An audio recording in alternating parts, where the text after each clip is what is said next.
আসলে আমাদের জেনারেশনে একটা প্রবলেম কি যে আমরা কোনো কিছু করতে গেলে বা কোনো কিছু নিয়ে আগাইতে গেলে একটা জিনিস আমাদের খুবই মানে ডিসঅ্যাপয়েন্টেড করে, এটা হচ্ছে মানুষ কি বলবে।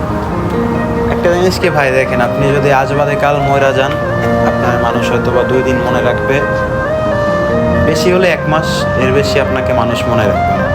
কারণ বাস্তব উদাহরণ হিসেবে একটা জিনিস বোঝায় যে প্রবাস জীবনে আসছি বিগত 2 বছর হয়ে গেল।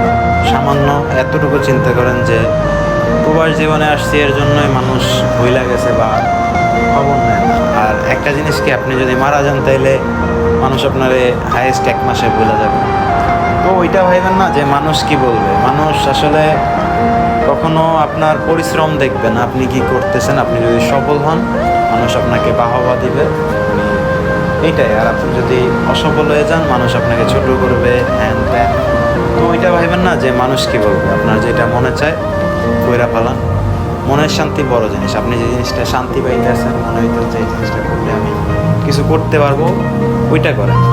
দেখেন, সফলতা এটা হচ্ছে আল্লাহর কাছে। আপনি কখন সফল হবেন, আল্লাহ যখন চাবে তখন। কিন্তু থাইমা যাওয়া যাবে না, আমি এটাই মনে করি। ধরেন একটা জিনিস কি, যে আমরা আসলে চেষ্টা করি, তবে মানুষের জীবনে বিভিন্ন সমস্যা বা বিভিন্ন কারণে একটা জিনিসের প্রতি আগাইতে পারি না, এটা হই। কিন্তু এর জন্য থাইমা যাওয়া যাবে না। থাইমা গেলে বুঝবেন যে আপনি নিজের প্রতি নিজে হাইরা যেতেছেন। তো নিজেকে কখনো হাইরা যাইতে দেওয়া যাবে না।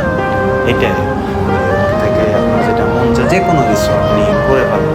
আজ থেকে 10 বছর পর বা 15 বছর পর যখন আপনি দেখবেন আপনার বন্ধুবান্ধব এস্টাবলিশ হয়ে গেছে, ভালো গাড়ি নিয়ে ঘুরতেছে, ভালোভাবে চলাফেরা করতেছে, আপনি যখন নিজের অবস্থানটা মানে ওই ক্ষেত্রে দেখবেন, তখন আর কি আপনার নিজের কাছে, তখন তো সময় পার হয়ে যায়। আমি মনে করি যে সময়গুলো ওয়েস্ট না করে দেখা যায় যে জিনিসটা করলে আপনি হয়তো বা শিখতে পারবেন। সফলতা পরের বিষয়, আপনি শিখতে পারবেন। আপনি একটা জিনিস মনে রাখবেন, অলস মস্তিষ্ক শয়তানের বান্ধব। সো নিজেরে অলস বানায়েন না, যতটুকু পারেন পরিশ্রম করেন। এখন আমাদের পরিশ্রম করার বয়স, তাতে দাঁত মিলাইয়া টাকা কামানোর বয়স, এটাই।